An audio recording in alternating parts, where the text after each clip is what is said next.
saw in the team video when you talked about culture and how Jason Zucker has helped bring it. You said his play on the ice has exceeded expectation, but what has he brought as a guy from the outside to help the culture of the young people? Well, a veteran guy that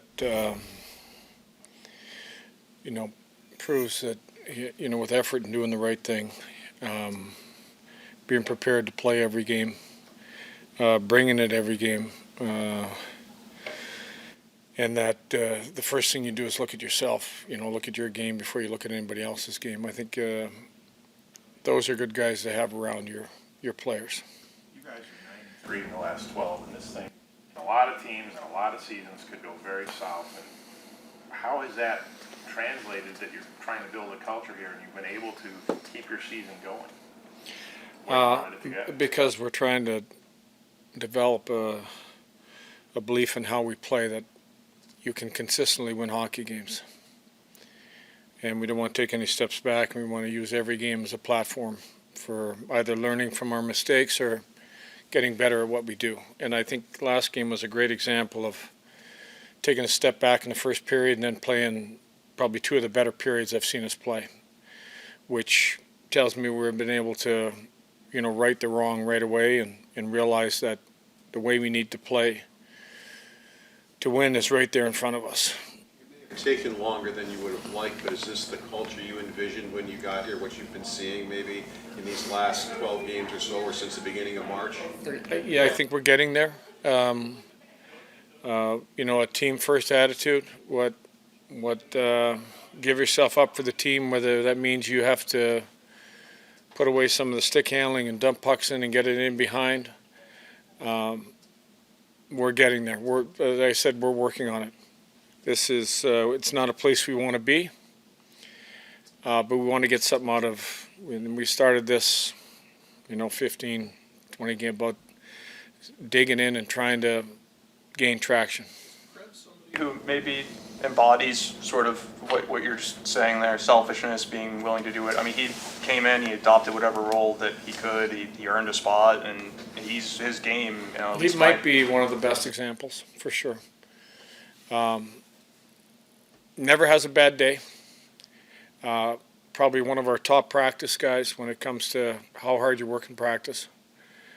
It doesn't matter what role I cast him at in the game. He's been on right wing, he's been at center, he's been moved up. There's been a few games where he's been double shifted. There's a few games where he's light on ice time. But the one thing I know is when I put him out there, I'm getting 100% effort. And I think that is giving yourself up for whatever needs to be done to win a hockey game. You're shooting all the time, but he had a heck of a pass to Tage the other night. Just what does that, like a play like that, illustrate to you, maybe about his growth or whatever? There's a part of his game that needs to grow, and part of it is the distributing pucks and making that next play. Had discussions with him like midway through the year where he was shooting almost everything, and there was better plays to be made. I think he's still working in that part of the game. He's getting better at it. I think he made one heck of a play there to Tage.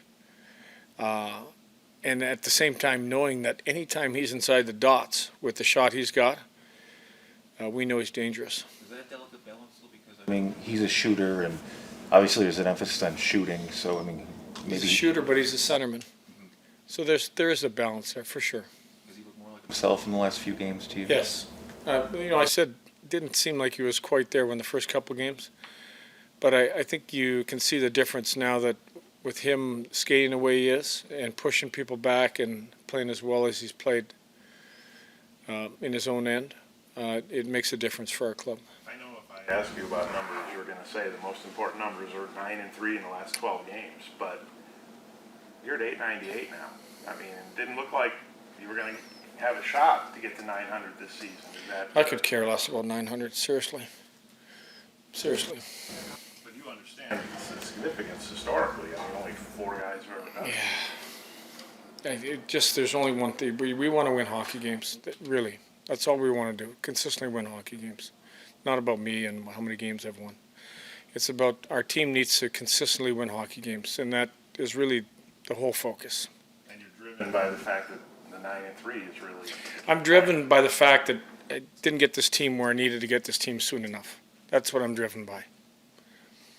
Lindy, in all your decades, whether it be guys you played with or against or guys you've coached, Tage Thompson's ability to shoot the puck or his finishing ability, does it remind you of anybody you played with or you coached? I don't think so. I think probably the closest guy shooting that can shoot, can deke. Probably the closest guy. I put a lot of thought into this. I was asked this morning actually, and I didn't really have a good answer, but I put more thought into it, and I think I would probably put Thomas Vanek in that category. A guy that could tip the puck unbelievable, shoot the puck unbelievable, could stick handle.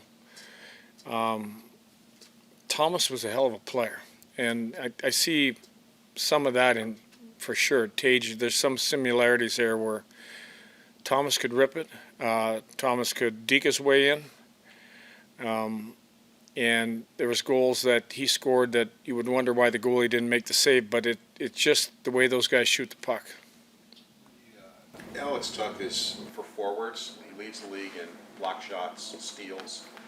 What makes him so good at those two things, blocking shots and steals? He's got length, like for his size, the stick length, he closes quick. I think he surprises a lot of people. And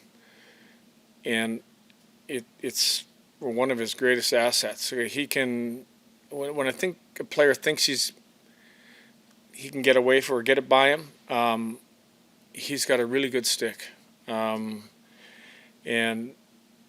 not a lot of players like that have that kind of range. That you go to a smaller player that can't quite get stick on puck, but he can get a stick on a lot of plays. Whether it's block shots, whether it's takeaways, he gets his stick in on a lot of plays. How good does this stretch feel to you, and how instructive is it to your guys? All the goals you guys are piling up, and you're not cheating for offense, and you're still scoring this number of goals. Like I said, we're just trying to really work hard at our game, and the offensive side is great. The defensive side is something that we want to maintain a really high level, because it just proves you play well away from the puck, which we didn't in the first period the other night. When you play well away from it, your offensive chances are there. You'll get your chances. And I think the guys are starting to believe in the way we need to play, and they're getting rewarded for it. Thanks.